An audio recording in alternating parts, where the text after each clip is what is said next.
Assalamualaikum warahmatullahi wabarakatuh. Perkenalkan, saya Hana Hunaina dengan NIM 0802042507 nomor absen 7.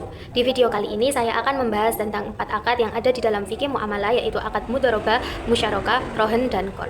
Di video ini saya akan menjelaskan tentang konsep dan dasar hukum dari keempat akad tersebut dan memberikan contoh praktik yang sesuai dengan syariah dan yang tidak sesuai dengan syariah beserta argumennya. Lalu saya akan membahas tentang persamaan dan perbedaan dari keempat akad tersebut. Yang pertama adalah akad mudharabah. Mudharabah adalah suatu akad antara dua pihak di mana salah satu pihak memberikan uang atau modal kepada pihak lain untuk diperdagangkan dengan ketentuan bahwa keuntungan dibagi di antara mereka berdua sesuai dengan kesepakatan mereka. Jadi, mudharabah merupakan akad yang dilakukan antara dua pihak, yakni pihak pemilik modal dan pihak pengelola untuk melakukan kerjasama aktivitas bisnis di mana keuntungan yang diperoleh akan dibagi dua sesuai dengan kesepakatan. Dasar hukum akad mudharabah yang pertama terdapat dalam Al-Quran Surat Al-Muzammil ayat 20 yang berbunyi Bismillahirrahmanirrahim wa akharuna yadribuna fil ardi yabtaghuna min fadlillah, yang artinya dan orang-orang yang berjalan di muka bumi mencari sebagian karunia Allah. Yang kedua terdapat pada hadis riwayat Ibnu Majah, yaitu Nabi bersabda, ada 3 hal yang mengandung berkah. Yang pertama adalah jual beli yang ditangguhkan, melakukan kirot atau memberi modal kepada orang lain, dan mencampurkan gandum kualitas baik dengan gandum kualitas rendah untuk keperluan rumah tangga, bukan untuk dijual. Yang ketiga terdapat dalam fatwa DSN MUI nomor 7 tahun 2000 tentang pembiayaan mudharabah. Selanjutnya adalah contoh praktik akad mudharabah yang sesuai dengan syariah. Misalnya, Bank Syariah menyediakan 100 juta untuk modal kerja sebuah toko pakaian. Kesepakatan nisbah keuntungan adalah bank 60% dan nasabah 40%. Di akhir bulan, toko mencatat keuntungan bersih sebesar 10 juta, maka bank menerima 6 juta dan pengelola menerima 4 juta. Praktik ini sesuai dengan syariah karena sudah sesuai dengan prinsip akad mudharabah. Bank Syariah bertindak sebagai pemilik modal yang siap menanggung resiko usaha, dan bagi hasil dihitung dari realisasi keuntungan usaha, bukan dari persentase modal awal. Ini juga sejalan dengan fatwa DSN MUI nomor 15 tahun 2000. Yang kedua adalah contoh praktik akad mudharabah yang tidak sesuai dengan syariah. Misalnya, Bank Syariah memberikan modal usaha sebesar 50 juta kepada pengelola. Namun dalam akad disepakati bahwa apapun yang terjadi, nasabah wajib memberikan bagi hasil tetap sebesar 1 juta di setiap bulannya kepada bank. Praktik ini tidak sesuai syariah karena penetapan keuntungan di awal dalam bentuk nominal pasti atau persentase dari modal awal hukumnya haram. Tindakan ini mengubah akad mudharabah menjadi akad utang piutang yang menarik manfaat atau riba qard. Berdasarkan kitab Al-Mabsut oleh Imam Az-Zarkashi, syarat sah mudharabah adalah keuntungan berupa bagian yang tidak ditentukan nominal pastinya. Yang kedua adalah akad musyarakah. DSN MUI dan BSAK nomor 106 mendefinisikan musyarakah sebagai akad kerjasama antara dua pihak atau lebih untuk suatu usaha tertentu, di mana masing-masing pihak memberikan kontribusi dana dengan ketentuan bahwa keuntungan dibagi berdasarkan porsi kontribusi dana. Dasar hukum akad musyarakah yang pertama terdapat dalam Al-Quran Surat Shad ayat 24 yang artinya, dan sesungguhnya kebanyakan dari orang-orang yang berkongsi itu sebagian mereka berbuat zalim kepada sebagian lain kecuali orang yang beriman dan mengerjakan amal yang soleh. Yang kedua terdapat dalam hadis qudsi riwayat Abu Daud dari Abu Hurairah, Nabi SAW bersabda, sesungguhnya Allah Subhanahu wa Ta'ala berfirman, aku adalah yang ketiga pada dua orang yang bersekutu selama salah seorang dari keduanya tidak mengkhianati temannya. Aku akan keluar dari persekutuan tersebut apabila salah seorang mengkhianatinya. Yang ketiga terdapat dalam fatwa DSN MUI nomor 8 tahun 2000 tentang pembiayaan musyarakah. Selanjutnya adalah contoh praktik akad musyarakah yang sesuai dengan prinsip syariah. Misalnya, pembiayaan kepemilikan rumah melalui skema musyarakah mutanakiso.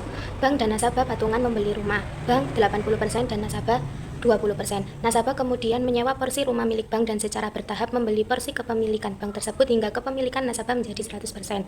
Praktik ini sesuai syariah karena diperbolehkan dan diatur dalam fatwa DSN MUI nomor 73 tahun 2008. Terjadi perpindahan kepemilikan secara bertahap melalui mekanisme komersial yang adil, sewa menyewa atau ijarah dan jual beli tanpa ada unsur paksaan atau ketidakjelasan harga. Yang kedua adalah contoh praktik akad musyarakah yang tidak sesuai dengan syariah. Misalnya, bank dan nasabah patungan membuat proyek perumahan dengan porsi modal 50/50. Di tengah jalan, proyek merugi karena bencana alam. Namun, bank memaksa nasabah menanggung 100% kerugian uang tersebut agar modal bank tetap utuh. Praktik ini tidak sesuai syariah karena menyalahi kaidah hukum fikih fundamental. Memaksa salah satu pihak menanggung kerugian finansial di luar porsi modalnya dalam akad kemitraan komersial dinilai sebagai bentuk kezaliman dan membatalkan keabsahan musyarakah tersebut. Selanjutnya adalah akad rohen. Rohen atau gadai merupakan perjanjian menjadikan suatu benda yang berharga untuk dijadikan sebagai jaminan sesuai dengan perjanjian antara orang yang berhutang dengan orang yang mengutangkan. Dasar hukum akad rohen yang Pertama, terdapat dalam surat Al-Baqarah ayat 283 yang artinya, jika kamu dalam perjalanan dan bermuamalah tidak secara tunai, sedang kamu tidak memperoleh seorang penulis, maka hendaklah ada barang tanggungan yang dipegang oleh yang berpiutang. Akan tetapi, jika sebagian kamu mempercayai sebagian yang lain, maka hendaklah yang dipercayai itu menunaikan amanahnya, dan hendaklah ia bertakwa kepada Allah Tuhannya, dan janganlah kamu para saksi menyembunyikan persaksian. Dan barang siapa yang menyembunyikannya, maka sesungguhnya ia adalah orang yang berdosa hatinya, dan Allah Maha mengetahui apa yang kamu kerjakan. Yang kedua, terdapat dalam hadis riwayat Bukhari dan Muslim dari Aisyah, sesungguhnya Nabi SAW membeli makanan secara tidak tunai dari seorang Yahudi dengan menggadaikan baju besinya. Yang ketiga, terdapat dalam fatwa DSN MUI nomor 25 tahun 2000 tentang rohen. Selanjutnya adalah contoh praktik akad rohen yang sesuai syariah. Misalnya nasabah menggadaikan emas batangan ke Pegadaian Syariah untuk meminjam uang 10 juta.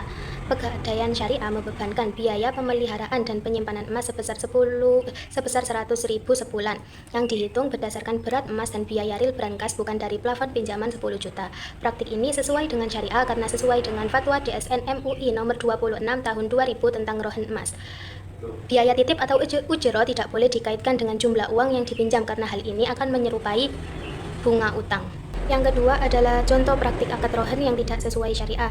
Misalnya nasabah meminjam uang 5 juta dengan jaminan sebuah sepeda motor. Pihak pemberi pinjaman syariah memanfaatkan sepeda motor tersebut setiap hari untuk operasional ojek online miliknya tanpa izin tertulis atau tanpa mengurangi beban utang nasabah. Praktik ini tidak sesuai syariah karena pemanfaatan barang gadai secara sepihak oleh murtahin atau penerima gadai tanpa kompensasi yang jelas melanggar hak kepemilikan rohin atau nasabah. Kaidah fikih menyatakan kullu qardin jarra manfaatin fahuwa riba. Setiap pinjaman yang mendatangkan manfaat bagi pemberi pinjaman adalah riba. Jika barang dimanfaatkan tanpa perhitungan sewa yang mengurangi utang, keuntungan ini berstatus riba manfaat.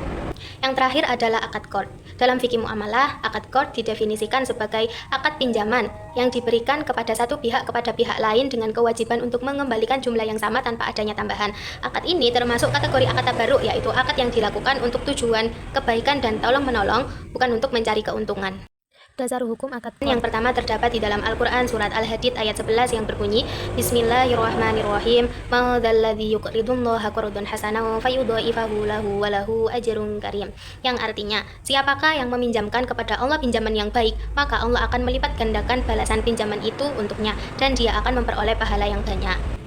Yang kedua terdapat dalam hadis riwayat Ibnu Majah. Rasulullah bersabda, bukan seorang muslim mereka yang meminjamkan muslim lainnya 2 kali kecuali yang satunya adalah senilai sedekah. Yang ketiga terdapat di dalam fatwa DSN MUI nomor 19 tahun 2001 tentang Al-Qard. Selanjutnya adalah contoh praktik akad qard yang sesuai dengan syariah. Misalnya, bank syariah memberikan pinjaman qard dana talangan haji atau talangan darurat sebesar 5 juta kepada nasabah yang mengalami musibah. Saat jatuh tempo, nasabah mengembalikan 5 juta. Bank hanya mengenakan biaya administrasi real seperti biaya materai dan cetak dokumen sebesar 30.000 di awal. Praktik ini sesuai dengan syariah karena akad qard adalah akad tolong-menolong atau tabarruk. Berdasarkan fatwa DSN MUI nomor 19 tahun 2001, bank dilarang mengambil keuntungan komersial apapun dari akad pinjaman ini. Pengenaan biaya administrasi diperbolehkan mutlak hanya sebesar biaya real operasional pengadaan dokumen akad, bukan persentase dari nilai pinjaman. Yang kedua adalah contoh praktik akad qard yang tidak sesuai dengan syariah. Misalnya, nasabah meminjam dana talangan sebesar 3 juta lewat produk qard di sebuah LKS. Namun, LKS mewajibkan nasabah mengembalikan sebesar 3.300.000 saat pelunasan dengan dalih 10% adalah uang terima kasih atau infak wajib. Praktik ini tidak sesuai dengan syariah karena tambahan yang dipersyaratkan di awal atau diwajibkan dalam akad pinjaman meski dibungkus dengan nama infak, hadiah, atau uang terima kasih adalah riba jahiliyah. Pinjaman harus dikembalikan dengan nominal yang sama. Sukarela memberikan tambahan diperbolehkan hanya jika dilakukan saat pelunasan tanpa ada janji atau syarat sebelumnya. Jadi, persamaan dari keempat akad ini adalah sama-sama pilar instrumen keuangan syariah yang bertujuan mewujudkan keadilan ekonomi, menghindari praktik riba, mendistribusikan kekayaan secara produktif, serta wajib memenuhi rukun hukum Islam. Adanya pelaku akad, objek akad, dan siwot atau ijab kabul. Berikut adalah perbandingan antara keempat akad tersebut. Sekian pembahasan tentang 4 akad yang ada di dalam fikih muamalah yang dapat saya sampaikan. Jika ada yang salah dari penyampaian pembahasan kali ini, saya memohon maaf sebesar-besarnya. Wassalamualaikum warahmatullahi wabarakatuh.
Dasar hukum akad qard.